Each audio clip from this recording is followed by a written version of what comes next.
الكبرى يقدم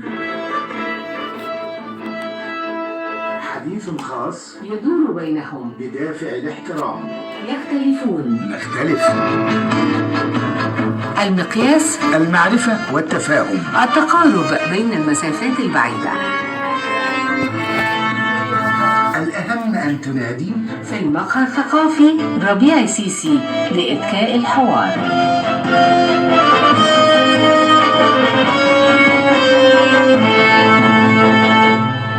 أسرة السادة، السلام عليكم ورحمة الله وأهلا بكم معنا ولقاء جديد وحلقة جديدة والمقهى الثقافي.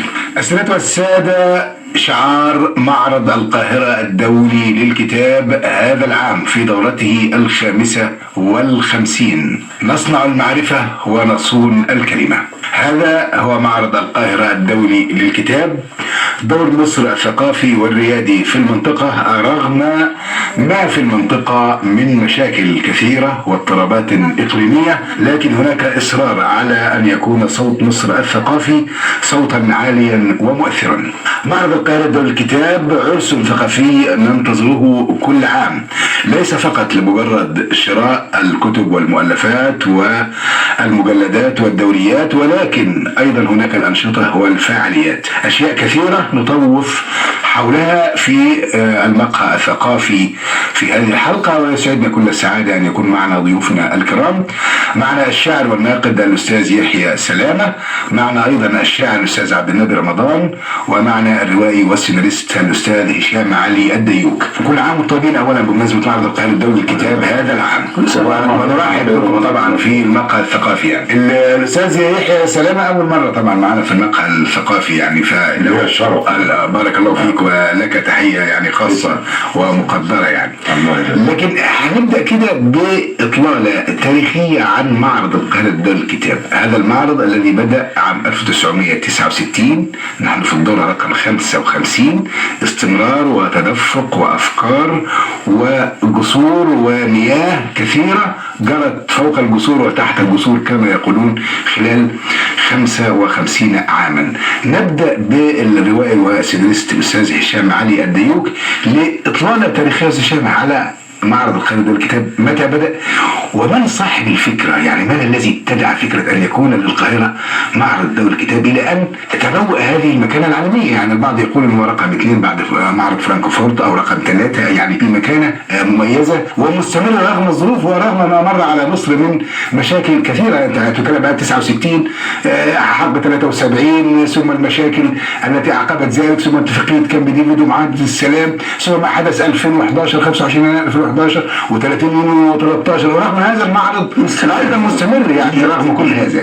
فنبدأ بسيادتك كده في هذه الإطلالة التاريخية وأترك لك الميكروفون. يعني الله يخليك يا دكتور، وأنا سعيد إن أنا ألتقي بحضراتكم النهاردة، ولي الشرف إن أنا أكون يعني موجود النهاردة في البرنامج. شكرا. ونتكلم عن العرس الثقافي اللي هو معرض القاهرة الدولي للكتاب، اللي طبعا ده حدث ثقافي مش مصري بس، ده حدث ثقافي عالمي. معرض القاهرة الدولي للكتاب هو يعد من أكبر المعارض في الشرق الأوسط للكتاب. هو تاني طبعا حضرتك زي ما ذكرت تاني أكبر معرض للكتاب على مستوى العالم بعد معرض فرانكفورت الدولي. وطبعا هو ملتقى سنوي بيهتم طبعا بالكتاب ويجمع كل منتجي وسوق ومسوقي الكتاب وصناع المكتبات ودور النشر والموزعون والمؤلفين ومنتجي الوسائط التعليمية ومعظم المؤسسات الثقافية الحكومية وشبه الحكومية والمكتبات العامة ومراكز البحث إلى آخره. طبعا معرض الكتاب بيتجاوز دوره كأنه معرض للكتاب عادي، ليس فقط مجرد سوق لبيع الكتب، بل يشمل المعرض العديد من الفعاليات والندوات الثقافية وورش العمل واللقاءات الفكرية والأدبية. بالنسبة لتاريخ معرض الكتاب بدأ سنة 69، وكان الفكرة في ذلك الوقت نشأت إن في حينها كانت القاهرة بتحتفل بالألفية الأولى لإنشائها. فكر الدكتور وزير الثقافة في ذلك الوقت ثروت عكاشة بأنه يحتفل بالألفية للقاهرة بأنه يعمل عرس ثقافي. عهد إلى الكاتبة سهير القلماني العلوي بالاشراف على اقامه معرض للكتاب كاحتفاليه يعني لانشاء القاهره، ويكون يعني منبر ثقافي للقاهره. طبعا بدات الكاتبه سهير القلمون في انشاء المعرض. طبعا كان في الوقت ده محدود المساحه، ما كانش بالحجم ده. طبعا عدد دور النشر كان قليل جدا لان كان لسه في بدايه التكوين، وكان موجود يعني المكان اللي كان موجود حاليا فيه دلوقتي هو مكان فيه ارض المعرض بالاوبرا، لان المكان اول ما بدا معرض الكتاب او معرض القاهره الدولي للكتاب. بس هو بدا ليكون احتفاليه في انشاء القاهره 969 بتاعت الفاطميين، لكن واضح من خلال كلام سيادتك انه كان يفهم من نحتفي ونحتفل بالالفيه هذا العام فقط، لكن الامر تكرر هنا افكار جديده. بعد كده بقى اصبح بقى سنويا. لماذا لا نكرره مثلا؟ سنويا بقى يعقد هذا او تعقد هذه العرس او الحدث الثقافي دوت، واستمر بقى اكثر من نصف قرن دلوقتي. طبعا على مسيره المعرض كثيره ومتعدده. لم يتوقف المعرض القاهره الدولي للكتاب او دوراته المستمره سوى مره واحده فقط عام 2001 فقط. لازم طبعا عشان الظروف في الوقت ده، والاحداث 2011 كانت في يناير، فبالتالي لم يعني يعقد المعرض. في مره ثاني المعرض يعني تأجل عن الوقت بتاعه في يناير، هو دايما في يناير، في ظروف كورونا تأجل لشهر يونيو، يعني عن ميعاده طبعا 6 شهور. دي المرات الوحيده ان المعرض القاهره الدولي ما جاش مستمر بانعقاده في الدورات السنويه. المعرض طبعا بيستقطب يوميا الاف الزوار، يمكن يعني الزوار اللي بيترددوا على المعرض ده من مختلف الاعمار، سواء من الكبار او من الاطفال او من فئات الشباب، يعني بيتردد عليه يعني زائرين من مختلف الاعمار، وكذلك من مختلف الجنسيات سواء العربيه او الاجنبيه.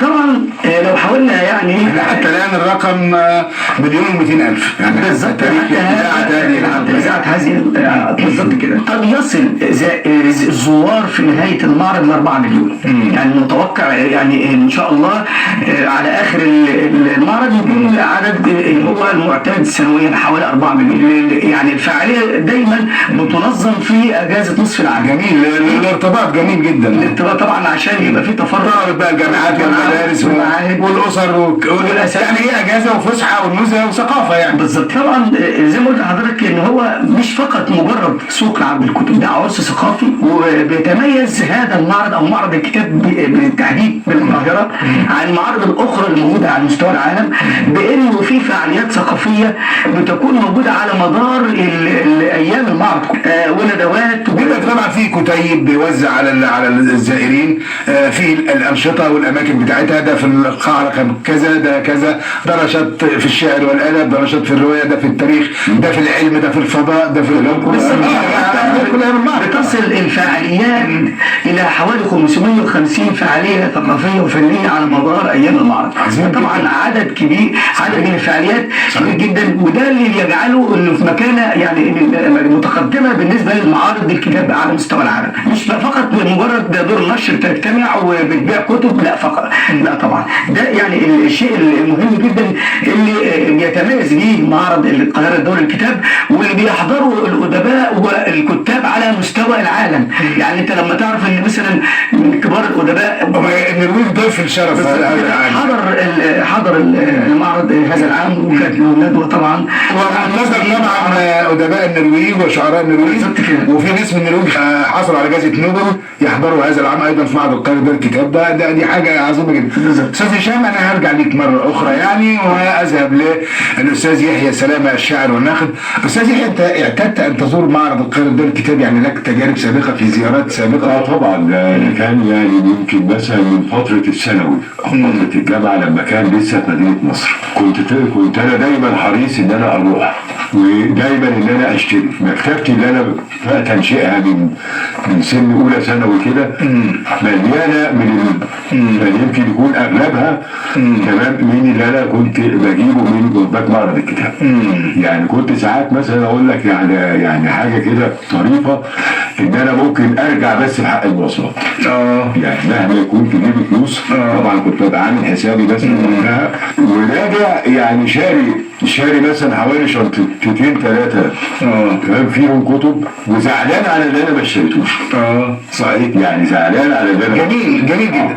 طب يعني نسمع شعر من الاستاذ يحيى مقهى ثقافي حوار وشعر ونستمع. طيب هقول قصيده اسمها شرع الهوى. سر بقلبي نحو الهوى وترفق فأنا قلب بالجوى قد تمزق وأنا زاد العاشقين بكفي وأنا زمزم الحنين تدفق وأنا بيت الشعر دون طواف بالقوافي ميزان شعري تألق بحديث من الحشا وسهاد أجهد الليل والنهار تأرق فبريد العشق الجليل سطور في الحنايا بصدقها تتنمق ومريد الأشواق ينطق صمتا لحبيب ألقى بسمع تحلق فأنا بحر للهوى وسفين ورسى فوق مرفئي 1000 زورق وأنا من أحيا الشراع ببعث وأصرت الموج الهديل بخندق وإلى صخرة المنى قد أويت أبتغي أنسا بالرضا يترقرق بزكاة بصوم حزن بجنبي وبإفطار للصفا يتصدق وعلى صفحة المساء بعمري يرسم الفجر سندسا استبرق وبأغصان للأسى بزماني يلتقي أشواكا بزهر تشقق لليالي وبأذكار العشق ينوي قياما لليالي الحب فيها تأنق بحبيب هو المنى والأماني كسراب بلا دعاء تحقق بعطايا من فيض نهر سخي بزلال وسلسبيل معبق ومشى بي فوق البساط بزهو وسقاني حلال خمر معتق يا حبيبا وقد أقام بخلدي بات قربي بقربه يتشوق سر بقلبي ولا تسلني وقوفا فهوانا شرع وعقد توثق. جميل جدا استاذ يحيى سلامة، حاجه عظيمه يعني ورائعه. واذهب لشاعرنا الاستاذ عبد النبي رمضان شاعر الغابه ايضا في المقهى الثقافي، وحديثنا حول معرض القاهره الدولي للكتاب في دورته 55. استاذ عبد النبي طبعا انت حريص ايضا على زياره معرض القاهره الدولي للكتاب كما قلنا يعني واتفقنا على هذا العرس الثقافي الكبير. ذكرياتك في المعرض وطبعا يعني لكم انتم اصدارات معروضه يعني هذا العام في المعرض نتطرق اليها بعد الفاصل بعد الفقره الاولى يعني ان شاء الله، لكن يعني نحب انطباعات سريعه عن معرض القاهره الدولي للكتاب. هو بصراحه المعرض السنه دي ممكن يكون فيه اختلاف شويه، يمكن السنه اللي فاتت انا لاحظنا الاقبال كان قليل شويه يعني من وجهه نظري يعني. انا شايف ان الاقبال السنه دي على المعرض فعلا زياده، اقبال كبير بقول لحضرتك حتى الان يعني تجاوز 1,200,000 زائر، ده رقم جميل جدا. يمكن والاستاذ هشام بيقولون بنتوقع بنهايه ايام المعرض نصل الى 4 مليون. يمكن مع الظروف الاقتصاديه الحاليه كان الواحد متوقع ان ده ما يحصلش يعني. بس يمكن وكمان المكان كان صعب على الناس. دلوقتي الناس اعتادت لان دي اعتقد ثالث سنه او رابع سنه في المكان الجديد فخلاص بقى يعني. وايضا هيئه النادي العام متوفر اتوبيسات برضه دي جزئيه مهمه عشان برضه المتابعين في المقهى الثقافي يا جدعان في اتوبيسات في الميادين العامه يعني في العباسيه في عبد المنعم رياض في ميدان الجيزه في رمسيس في اتوبيسات مكتوب عليها معرض مفيش مشكله خالص. واسعار التذاكر طبعا التذاكر العاديه العاديه خالص ويعني اسعار اقتصاديه. وهكذا كانت هيئه النادي العام كانت كده تمام يعني حتى لما كان في مدينه نصر برضه كان نفس الكلام يعني خدمة مميزة. ولكن هذه الخدمه الان اصبحت يعني اهميتها اكثر لأن المكان بقى بعيد يعني صحيح. نظرا لبعد المكان فالخدمة دلوقتي أعتقد إن هي أهم كتير جدا صحيح. ما سبق يعني. المعرض ليه رونق خاص السنة دي يعني بزيادة الرواد. يمكن ما كانش متوقع ده نظرا للظروف الاقتصادية اللي شوية ممكن تكون صعبة على الناس، بس الناس بتخلف دايما التوقعات. ويمكن لأن زي ما حضرتك قلت إن المعرض بيكون متنفس لناس كتير يعني. صحيح. يعني يمكن احنا عندنا في المعرض في ناس ما بتعتبرش بس ان هو رايح عشان يشتري كتب، يعني ممكن يكون واخد ولاده، يعني واحد واخد مراته. احنا قلنا هي فسحه ونزهه وسياحه وثقافه، وممكن يكون بيشتري كتب تعليميه يبقى حاجه جميله اولاده للترم الثاني او بعض السي الاسطوانات والحاجات اللي هي الحديثه برضه بتبقى موجوده او متاحه في المعرض. فده حاجه جميله يعني ان الناس شايفه ان هي فسحه، يعني ان بيبتدوا ياخدوا يوم او يقضوا يوم جميل في المعرض. والحقيقه يعني احنا بنهيب بطلاب الجامعه بالذات، والاستاذ يحيى ذكر يعني ايام الطلبه وايام دراسه الجامعه فعلا كان المعرض ده جزء يعني اساسي يعني من البرنامج اليومي، ان احنا نروح المعرض ونحضر في المعرض ونحضر الانشطه والفعاليات ثم نشتري وصول الازبكيه يوميا كنا بنروح نجيب الكتب من الكتب واحنا احنا شفنا النزار واستمعنا النزار قباني في المعرض، في معرض خياطة الكتاب.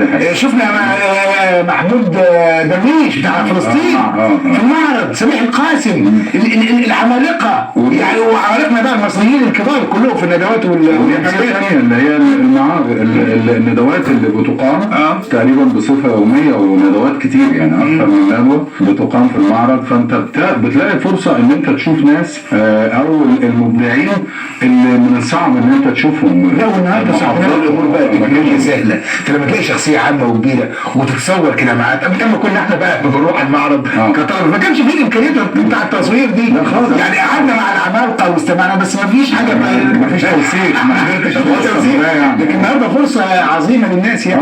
طبعا ده حاجه جميله جدا برضه ان انت بتقدر توثق اللحظات الجميله دي. زي ما قلت الندوات بتدي فرصه حتى يمكن لشباب المبدعين اللي ممكن يكون الناس ما بتشوفهمش، وبالذات اللي في المحافظات يعني. صحيح. لان هو هنا بيعرض زي سوق عكاظ كده. ايوه تمام. بيعرض البضاعه بتاعته اللي هو مش ممكن يقدر يعرضها في مكانه. صحيح. او في محافظته يعني. صحيح. فده شيء جميل جدا في طب هنستمع الى الشعر ثم نذهب الى فاصل. بما ان هو معرض الكتاب فانا هقول كتاب. كم مره انت قريت في كتاب قبل ما تيجي للدنيا دي؟ كتبوا كتاب.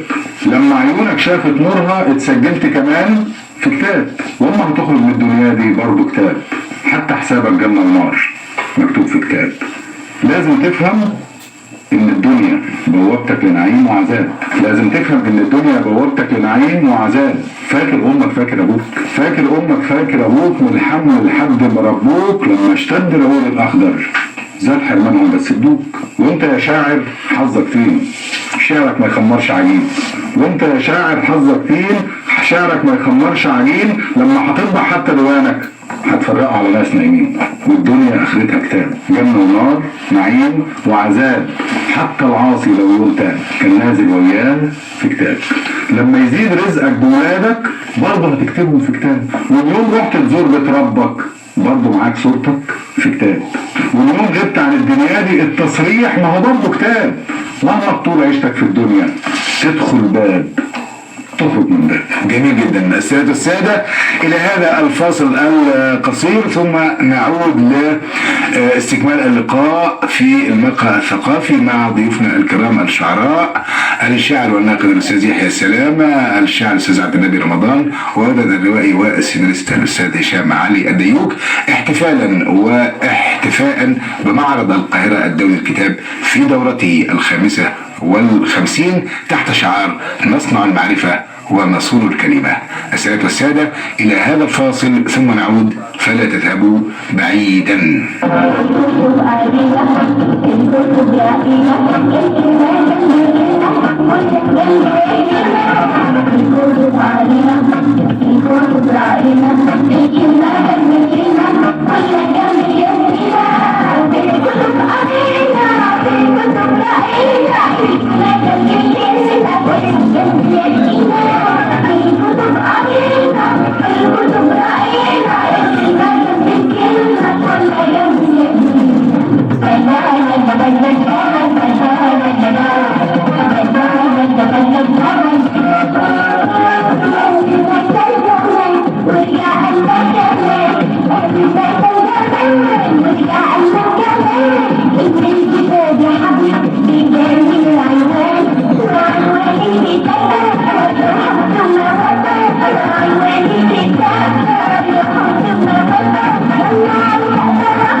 السادة عدنا لحضراتكم مرة أخرى. نحن في المقهى الثقافي، حديثنا موصول مع حضراتكم حول معرض القاهرة الدولي للكتاب في دورته 55، وأيضا ضيوفنا الكرام الشاعر والناقد الأستاذ يحيى سلامة، الشاعر الأستاذ عبد النبي رمضان، والروائي والسيناريست الأستاذ هشام علي الديوك.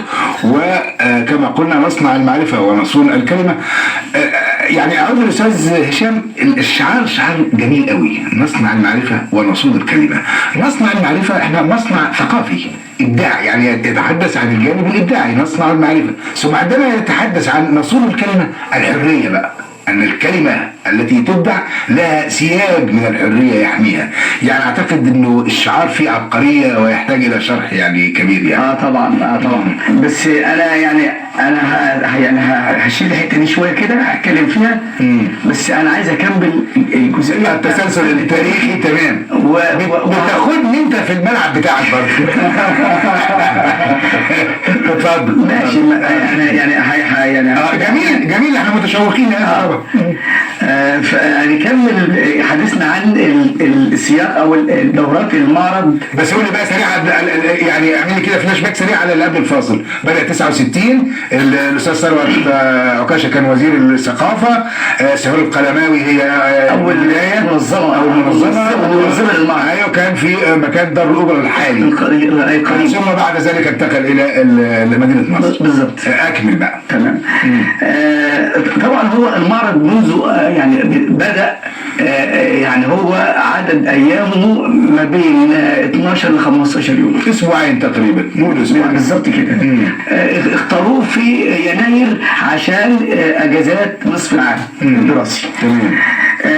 لما نتكلم على أهم بقى الدورات على مدار المعرض اللي هي لها يعني نقط مضيئة كده، مثلا دورة 74 1974 بتعد هذه الدورة من بين الدورات التي ساهمت في ترسيخ مكانة المعرض كأحد أهم الأحداث الثقافية العالمية. من 69 ل 73 كان مجرد حدث داخلي داخل مصر، مش بنفس الزخم على مستوى يعني كبير. ابتداء من 74 أصبح هذا المعرض له المكانة الثقافية في دورته الخامسة بالظبط كده، بقى ليه مكانة وأهمية. دورة 97 يعتبر الدورة دي شهدت أكبر تجمع ومشاركة دولية بالنسبة لعدد الدول اللي شاركت في المعرض. سنة 1997. تعتبر أكبر مشاركة دولية في هذه الدورة.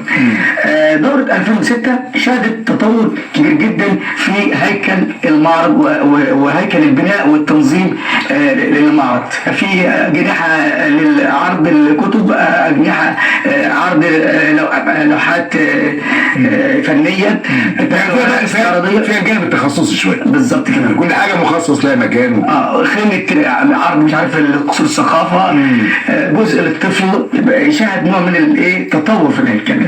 دورة 2018 كانت بتتميز بالتطور التكنولوجي والتفاعل الاجتماعي اللي جاد من قوة تأثير المعرض على الجمهور. 2021 انطلقت الدورة 2021 في 30 يونيو زي ما قلت لحضرتك، يعني تم تأجيلها للمرة الأولى في تاريخ المعرض. هي بس المعرض يعني مرة واحدة بس في تاريخه كله هو حصل إلغاء ليه 2011. إنما طبعا هتيجي بقى ظروف الأمنية إنما 2021 انعقد بس مش في الميعاد بتاعه ليناير، لا تم. على فكرة بقى الدورة اللي أعتمدت التأجيل بتاع 2011 اللي هي دورة بقى 2012 أنا حضرت المعرض كتير جدا فيه، كانت من أنجح الدورات أكيد حقيقي، يعني كان في زخم وتشوق بقى. كنا في 2011 يعني حاسين ان في حاجه كانت ناقصانا. صحيح. انا ككتاب في حاجه كبيره كانت ناقصانا، يعني شيء كان في تشوق ل 2012 بالظبط كده. فبسبب جائحه كورونا زي ما قلت لحضرتك يعني تم تاجيل المعرض في 2022 اللي هي الدوره 53. طبعا اتعاد للمعرض يعني مكانته في الشهر يناير زي ما كان بيتم كل عام تحت شعار هوية مصر الثقافية، وكان ضيف الشرف في ذلك الوقت اليونان. طبعا احنا في الدورة 55. شخصية المعرض هذا العام هو العالم المصري والكاتب التاريخي الكبير سليم حسن. طبعا اللي ما يعرفش سليم حسن هو من اكبر علماء المصريات على مستوى العالم. صحيح. وله سلسلة او له موسوعة عظيمة جدا اسمها موسوعة مصر القديمة. ده طبعا من المجلدات كان ايام حوالي 17 جزء 17 مجلد بيتكلم عن تاريخ مصر ابتداء من العصر ما قبل الاسرات حتى مرجع كل علماء التاريخ والاثار لازم لما يتكلموا او يبحثوا عن الاثار او عن التاريخ لازم يرجعوا للدكتور سليم حسن في المرجع الرئيسي بتاعه. الحقيقه برضه اللي اختار شخصيه الدكتور سليم حسن برضه الحقيقه حاجه عبقريه. طبعا حقيقي يعني حاجه يعني هايله، يعني في انصاف صراحه. يعني في شخصيه برضه كاتب عظيم جدا هو الكاتب الكبير يعقوب الشاروني، وهو بياخذ شخصيه المعرض في هذا العام في جانب الطفل، لان في جناح كامل في المعرض. جناح الطفل ده من اجنحه هي الكبيره جدا. جانب الطفل يعني مهتمين جدا به في هذا العام، وبالتالي يعني او الاستاذ يعقوب الشاروني هو شخصيه المعرض للطفل هذا العام. وتجمع الطفل مش كتب بس، فعاليات كمان الولاد كمان بيوصلنا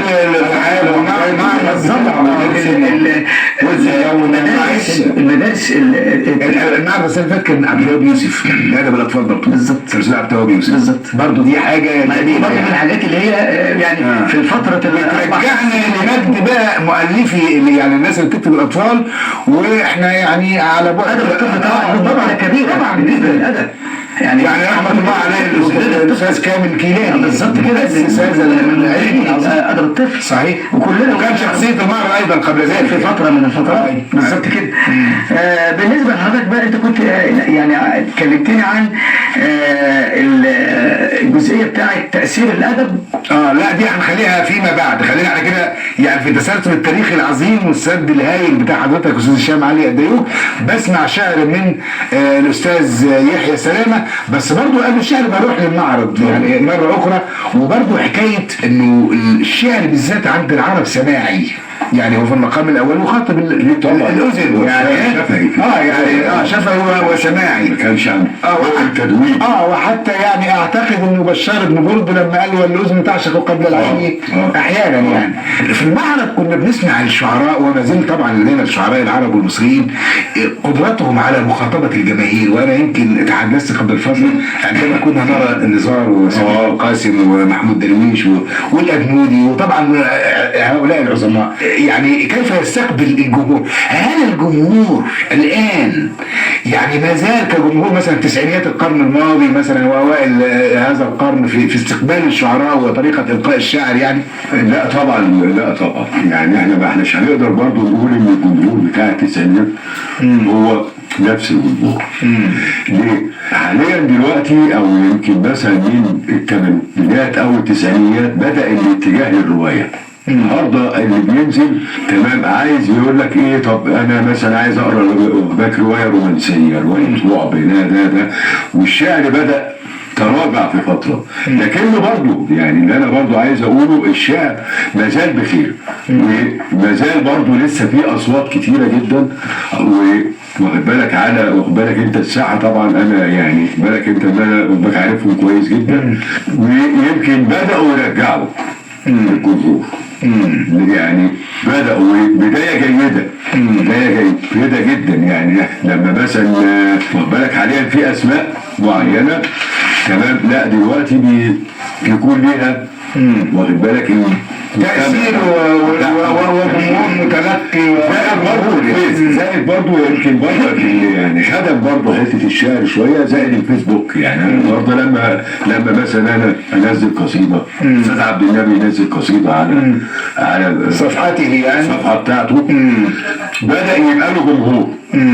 واخد بالك انت القراء المتابعين عنده على الفيس تمام. ساعة ما بيكون هو في ندوه تمام، لا انا بنزل له بقى عشان اسمعه، بنزل له عشان اسمعه. ليه بقى واخد بالك؟ ليه بسمعه؟ ان انا واخد بالك عرفت شعره من الكتابه بتاعته. جميل جدا. فهنا برضه التكنولوجيا خدمت شويه. هنعود لهذا الجزء لان ده جزء مهم جدا، بس هنسمع الشعر من الاستاذ يحيى سلامه. اتفضل. يعني برضك يعني ما تريد ان تسمعنا ايه؟ انت فصحى طبعا هستأذن بقى. اتفضل على العاميه.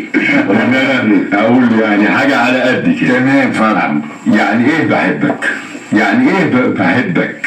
يعني انك معايا في صباحي ومسايا، يعني لما احكي تبقى انت الحكايه والبدايه والنهايه، يعني لما احلم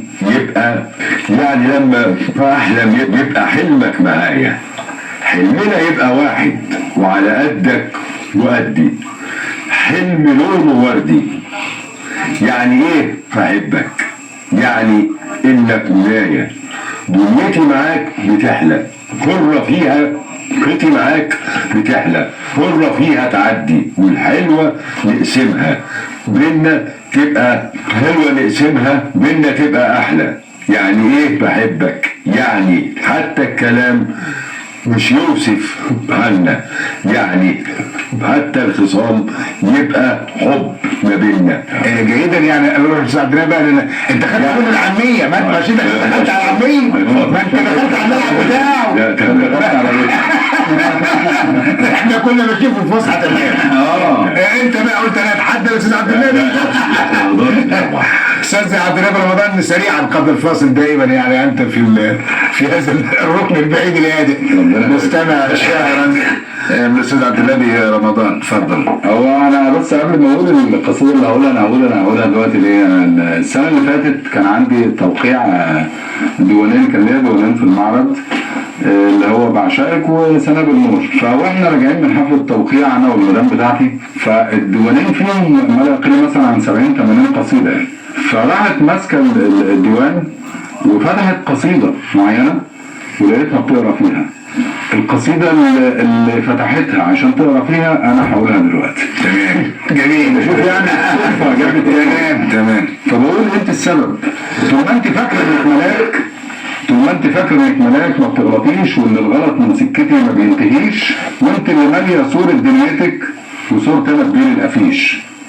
مستغربه ان واحده تاخدني منك، فاهمه ان حاجه ملكك او ان كل حته منك فوقي بقى فوقي بقى، انا نفسي هتكون غصب عنك. هي قالت لي انت حياتي ودنيتي، وانت الطريق ليا واخر سكتي، وانت الحبيب اللي يتمم فرحتي، انا قلبي ليك وروحي ليك ومحبتي. وسمعت صوتك في الودان يا ام الغرور، وسمعت صوتك في الودان يا ام الغرور، ان اللي تاخده القرع تاخده من الشعور.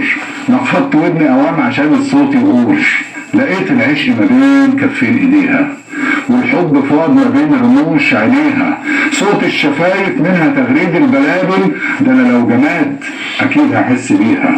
انا بشحت الكلمه الجميله ما بين شفايفك، انا بشحت الكلمه الجميله ما بين شفايفك، لما تقوليها تخاف لا يكون حد شايفك. هي عينيها تغرق القلب بغرامها، تنام تقوم تصلي اكون امامها. لو كنت يوم تفكري في قلب اللي حبك، كنت اكيد هتغيري الاسوأ في طبعك، ولو هربت انا من عينيكي هلاقيني بهرب يا حبيبتي وادوب في حضنك. السادة والسادة، إلى هذا الفاصل القصير ثم نعود لاستكمال اللقاء مع ضيوفنا الكرام الشعراء، الشاعر والناقد الأستاذ يحيى سلامة، الشاعر الأستاذ عبد النبي رمضان، الروائي والسيناريست الأستاذ هشام علي الديوك. حديثنا حول الشعر والشعراء ومعرض القاهرة لدار الكتاب في دورته 55 تحت شعار نصنع المعرفة ونصون الكلمة. إلى هذا الفاصل فلا تذهبوا بعيدا. أبجد هوا تحطي كلام شكلي الأستاذ بقى منسجم، أبجد هوا تحطي كلام شكلي الأستاذ بقى منسجم. أستاذ حماد نحن زالي من غير جناح بنميل ونطير. أستاذ حماد نحن الزغالي من غير جناح بنميل ونطير، والمغرب فينا طبع جميل. كل لا يعني نعم. أبجد هوا تحطي كلام شكلي الأستاذ بقى منسجم، أبجد هوا تحطي كلام شكلي الأستاذ بقى منسجم بقى منسجم. إن جاء زيد أو حضر عمرو، طب وإحنا مالنا إن شاء الله ما حضروا. إن جاء زيد أو حضر عمرو، طب وإحنا مالنا إن شاء الله ما حضروا. مبتدأ هنجيب لك خبر، نظرة واحدة هيصبح عدم.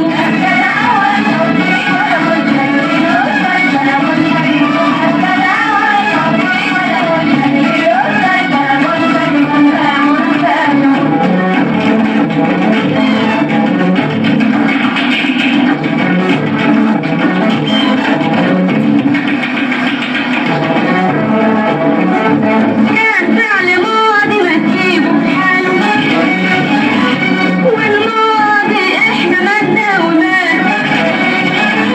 كان فعل ماضي ما تسيبه في حاله، والماضي احنا مالنا وماله. خلينا في الحاضر وخياله، ونعيش على بنجته زمان. ده قلبي لسه والنعمان، وعايز يعيش على طول مبتسم. لو ابوك حضر ويانا وشاف وسمع هنا ده معانا، انا اللي هصبح في خبر تاني، بدل ما هي رعاكم صرم. أبجد هوا تحطي كلام شكلي الأستاذ بقى منسجم، أبجد هوا تحطي كلام شكلي الأستاذ بقى منسجم بقى منسجم. السادة والسادة، عدنا لحضراتكم مرة أخرى. نحن في الفقرة الأخيرة من المقهى الثقافي، حديثنا حول معرض القاهرة الدولي للكتاب في دورته 55، شعارها نصنع المعرفة نصون الكلمة. ضيف شرف المهرجان دولة النرويج، شخصية العام الكاتب والأثري الكبير الدكتور سليم حسن، وشخصية أدب الأطفال الكاتب أيضا الأستاذ يعقوب الشاروني. ضيوفنا الكرام الشعراء يحيى سلامة عبد النبي رمضان، والروائي والسيناريست الأستاذ هشام علي الديوك. أستاذ هشام، أعود إليك سريعا تأثير أهم دورات المعرض، يعني أهم الدورات التي لفتت نظرك في تأثيرها منذ أن بدأ المعرض يأخذ طابعه العالمي، لأن بقى دلوقتي في مواعيد، يعني العالم كله إحنا بنبعت له إنه عندنا المعرض يوم كذا، عشان طبعا الحجوزات والسفر والنشر والكلام ده كله. أهم المعارض اللي كان ليها يعني إيه التأثير، كانت حضرتك اتكلمت عن 74 1974، لأن خلاص بعد 5 سنوات سنوات، مرور 5 سنوات على المعرض أصبح يعني فتيا وقويا. ثم تحدثت عن 1997 يعني فرق في زمن كبير.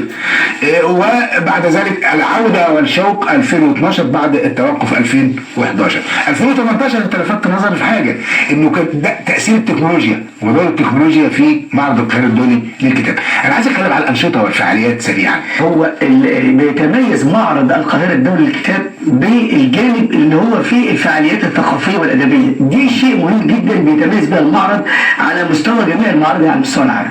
وبالتالي يعني منذ أن أنشئ المعرض في بدايته اللي هو ال5 سنين الأولين، هي هذه الفعالية بتكون على المستوى المحلي ولم تصل إلى المستوى الإقليمي حتى في هذه اللحظة، حتى عام 74.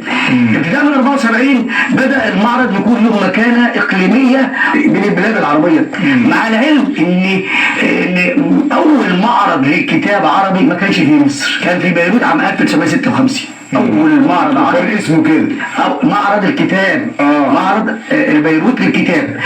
أول معرض عربي أنشئ أو نظم للكتاب على مستوى العالم العربي في بيروت عام 56. لا، نظرا لمكانة مصر الريادية والثقافية، فعندما فكرت مصر في إنشاء معرض أو في تنظيم معرض للكتاب أصبحت لها المكانة العالمية والريادة الدولية في تنظيم هذا المعرض والفعاليات الثقافية التي يعني بيتميز بها على يعني مستوى جميع المعارض الكتاب على مستوى مش العالم العربي، لا بل على مستوى العالم كله. جميل جدا. طيب هقول لك يا استاذ هشام، يعني اذا تمكنا من الوقت، لكن في كل الاحوال هيبقى لنا لقاء ان شاء الله في الحلقه القادمه يعني باذن الله. الاستاذ يحيى سلامه، اعود اليك شعرا بس تسمعنا فصحى. بص سريعا، لعنة عبد النبي رمضان هقول قصيدة يعني بحب القصايد دي يعني. جميل. القصيدة دي كتبتها سنة 89، اسمها الفردوس المفقود. دعبت ذكراك ليلي، كنت طيفا ويغيب، فإذا الطيف ليلي فيها غريب، كيف شاءت ذكراك راحت تأتي تغيب، كاحتراق بالجليد كانطفاء باللهيب، راحت تنطق عنك قالت عد للحبيب. قلت مهلا ذكراها، تاب قلبي عن هواها، مات شيطان الحب وعصى نجم الحنين، قد أبى العبد الخضوع فالفردوس جحيم لا يطاق، وأبى الطير الرجوع لسماء ليس فيها غير وكر للعشاق، وحبيب كالشيطان لعوب يرتدي ثوب الصلاة كي يخفي بعضا من ذنوب، يشعل الحب ضياء نيرانا باتت تدمي القلوب، يلبس الباطل حقا ينشر الكفر كتابا لا يتوب، فدعيني ذكراها لم أكن يوما عاشق، لم أعد بعد حبيب، فأنا لست رسولا أهدي كل البشر، لست صوتا للقدر، لن أكن يوما بقى لن تكن يوما لي، فارحلي واخبريها طفلك الجاهل مات، طفلك الجاهل مات. جميل جدا الاستاذ يحيى سلامه. طبعا برضو احب اذكر برضو الساده المستمعين ان انا يعني اخذت شعراءنا وكتابنا يعني هم منشغلون بانشطه ثقافيه وفنيات سوف يعودون اليها يعني ان شاء الله بعد البرنامج مباشره. استاذ عبد النبي رمضان، انتوا عندكم حفله توقيع بعد قليل في المعرض، ويعني نشاط صوت الشارع، الجمعيه الادبيه الفتيه اللي هي طبعا تنشر الشعر في كما قلنا قبل ذلك كما كان يفعل سقراط، يعني يحدث الناس في الشوارع عن الفلسفه الى اخره. حدثنا سريعا عن نشاطكم اليوم في معرض القاهرة الدولي للكتاب بعد انتهاء البرنامج مباشره. احنا النهارده ان شاء الله باذن الله لنا حفل توقيع ل 11 ديوان من كبار الشعراء في مصر برعايه جمعيه من الجمعيات الخيريه في محافظه كفر الشيخ. انا عايز اوجه الاول تحيه رواد او القائمين على الجمعيه ديت، لان مجرد ان هم يعرفوا قيمه الكلمه وقيمه رفع الكلمه بان هم ينشروا 11 ديوان ل 11 شاعر من الشعراء المتميزين في مصر، فدي حاجه جميله جدا واحنا ما بدأناش دلوقتي. صحيح، ده يعني من الندرة بمكان، يعني أن نجد من يدعم الثقافة، يدعم الكتاب، يقف مع كنوع من النشر والتوزيع لا دي حاجة لابد من الإشادة يعني والشكر لهؤلاء طبعا. طبعا يعني يمكن احنا لما كنا بنعمل ديوان مجمع وكان بيبقى تحت رعاية حد كنا بنرفع له القبعة يعني. صحيح. فعشان كده بقول النهارده 11 ديوان رقم عظيم جدا برعاية جمعية من الجمعيات بعض. طب هم دلوقتي في انتظاركم، الشعراء في انتظاركم؟ الشعراء اللي هم اصحاب التوقيع النهارده ان شاء الله باذن الله. كل الشعراء الكبار الموجودين عشان الحفل يعني. طب ودنا اسماء سريعه بقى، اسماء يعني اسماء وبدايه يعني بامانه هل ال 11 منهم حد من مجلس إدارة صوت الشارع؟ في الحقيقة احنا ال 11 ديوان ولا فيهم عطار رفاعي ولا فيهم عبد النبي رمضان ولا فيهم سيد عربي. يمكن الوحيد اللي من مجلس إدارة صوت الشارع كان صبحي بشاي. يمكن عشان صبحي بشاي على فكرة وحشنا ودعناه كتير دعناه كتير يا أستاذ صبحي. احنا اهو يعني هنروح نحضر الحفل بتاع توقيع الديوان بتاعك، بس برضه احنا دعاك للمركز الثقافي. انا عارف انك مشغول شوية بس ان شاء الله تجينا باذن الله. يمكن عشان صبحي بعيد عن الساحه بقاله فتره فهو كان الوحيد من مجلس الاداره، انما احنا استأثرنا على انفسنا. طب كيف تم اختيار الاخرين؟ يعني في لجنه بتراجع الدواوين؟ والله هو احنا كمجلس اداره يعني انا بنرشح وبنتناقش مع بعض يعني. يمكن احنا موجود معانا دلوقتي في المقهى الثقافي احد الشعراء اللي موجودين، الشاعر والناقد الاستاذ يحيى. استاذ سلامه له يعني جميل. الف مبروك يا زهر، الف مبروك يعني. نهنئك طبعا المقهى الثقافي يهنئك على هذا الاصدار يعني. العنوان بتاع الاستاذ يحيى اسمه ايه الديوان؟ لا الاستاذ يحيى هو اللي يقول بقى انشوده الحب العتيق. انت واخد الجانب الرومانسي وبعدين بصراحه انا اقول لك خليك فيه يعني. انت ما شاء الله يعني ما يعني لا مبدع، حاجه عظيمه يعني. انت ذكرتني بالنظار، خلي بالك معجب الشاعري ده يعني. ذكرت النظار على طول. ده كرم كبير منك. الله يعزك. يمكن انا عشان ما يبقاش اعلان للدواوين انا هقول اسامي الشعراء زي ما حضرتك قلت يعني. الشعراء الكبار الاستاذ محمد شحاته، الاستاذ حمد عبد الرازق، شحات النقيدي، علي عليق، صبحي بشاي، نادية شفيق، احمد حسن عمر، احمد السندباد، سلوى العيني، رضا بوغيت، يحيى سلامه، وكلهم من الشعراء ده 90% منهم كانوا ضيوفنا في المقهى. طبعا احنا كل 90% يعني كانوا معانا. عليق جانا هنا طبعا في المقهى الثقافي، واستاذ رضا بوغيت طبعا بتاع الشرقيه، وصبحي ونادية معانا، وسندباد ده ضيف دائما حاجه عظيمه. صحيح. هو المقهى الثقافي دايما ما بيضمش غير من يستحق ان يجلس امام ميكروفون اذاعه القاهره الكبرى وبرنامج المقهى الثقافي يعني. دايما برنامج متميز، فدايما لما ان شاء الله بالتوفيق وبعد البرنامج مباشره ان شاء الله يعني هنكون معاكم في الحفله. استاذ هشام ختاما يعني انا قلت ان انا ارجع لك، ويعني اتمنى ان افي اسعفني الوقت لدقيقتين ان اعود اليك يعني استكمال والتركيز، ونترك ما تبقى ان شاء الله في الحلقه القادمه من المقهى الثقافي. هو انا يعني حاسس ان معرض الكتاب ان احنا بنتجمع كل عام في هذا صحيح في هذا الوقت وبنتكلم في الجزء الثقافي. وهو يعني هو المعرض هو يعني الغرض الاساسي منهم هو تنميه الوعي الثقافي لدى الناس، مما يؤدي الى يعني تكوين تصور يساهم في المحافظه على القيم الاصيله للمجتمع المصري. طبعا تحقيق التنميه واستكمال بناء يعني المجتمع في المجالات المتنوعه لا تاتي الا بحب الكلمه وعشق القراءه، وده الهدف الاساسي من معرض القاهره الدولي. جميل جدا. يعني الحقيقه طبعا يعني اسعدتونا، وهنترككم طبعا للذهاب الى حفله التوقيع بتاع صوت الشارع والشعراء الفائزين والمحظوظين بنشر دواوينهم. انا بشكركم شكرا جزيلا، شرفتونا في المقهى الثقافي واحتفلنا بمعرض القاهره الدولي للكتاب في دورته ال55 تحت شعار نصنع المعرفه ونصون الكلمه. ضيوفنا الكرام الشاعر والناقد الاستاذ يحيى سلامه، شكرا يا استاذ يحيى وشرفتنا في المقهى الثقافي. وايضا الشكر موصول لشاعرنا الكبير الاستاذ عبد النبي رمضان، شكرا استاذ عبد النبي. شكرا لحضرتك. وايضا الشكر موصول للروائي والسيناريست الاستاذ هشام علي الديوك، الف شكر استاذ هشام. شكرا جزيلا لحضراتكم جميعا، وان شاء الله في اللقاء القادم نستكمل اللقاء مع حضراتكم. وايضا الشكر موصول للزميله ايمان نادر من الهندسه الاذاعيه.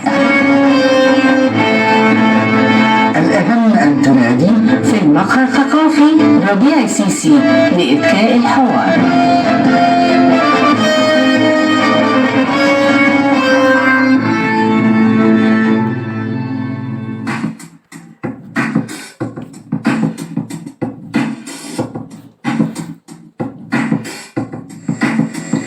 راديو القاهرة الكبرى يقدم حديث خاص يدور بينهم بدافع الاحترام. يختلفون نختلف. المقياس المعرفة والتفاهم. التقارب بين المسافات البعيدة. الأهم أن تنادي في المقهى الثقافي ربيع سيسي لإذكاء الحوار.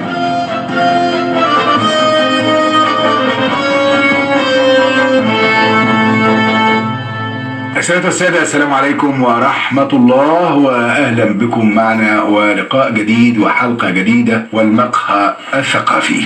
السادة والسادة، شعار معرض القاهرة الدولي للكتاب هذا العام في دورته ال55 نصنع المعرفة ونصون الكلمة.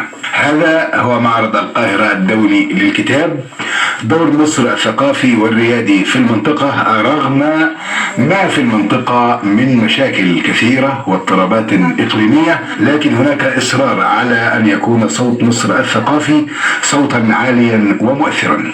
معرض القاهرة الدولي للكتاب عرس ثقافي